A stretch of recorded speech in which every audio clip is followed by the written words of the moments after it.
Povedz mi prosím, ktoré zo všetkých náboženstiev, ktoré sú na svete, je najviac pravdepodobné, že je pravdivé? Odpovedz jedným slovom. Kresťanstvo. Wow, kresťanstvo. A prečo? Povedz viacero dôvodov, kvôli čomu si myslíš, že kresťanstvo je pravdivé. Existuje viacero dôvodov, prečo je kresťanstvo najpravdepodobnejšie pravdivé. Po prvé, Ježiš Kristus je jediný náboženský zakladateľ, ktorý tvrdil, že je Boh. A toto tvrdenie potvrdil zázrakmi, bezhriešným životom, smrťou na kríži za hriechy ľudí a svojim zmŕtvychstaním.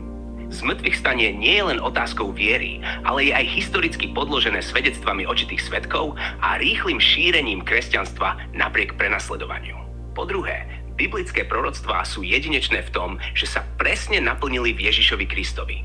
Starozákonné proroctvá, ktoré boli napísané stovky rokov pred jeho narodením, opisujú jeho miesto narodenia, spôsob smrti aj zmŕtvychstanie. Po tretie, Biblia je historicky najspoľahlivejšia staroveká kniha. Má tisíce zachovaných rukopisov, ktoré dokazujú jej autenticitu a presnosť v porovnaní s inými starovekými textami.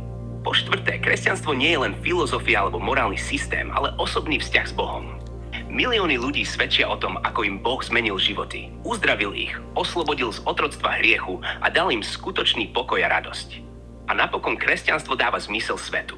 Odpovedá na najhlbšie otázky o pôvode, zmysle života, morálke a večnosti. Učí, že Boh je spravodlivý, ale aj milujúci a ponúka ľuďom spásu nie na základe ich skutkov, ale z milosti skrze vieru v Ježiša Krista. Tieto dôvody ukazujú, že kresťanstvo nie je len jedným z mnohých náboženstiev, ale pravda, ktorú Boh zjavil svetu.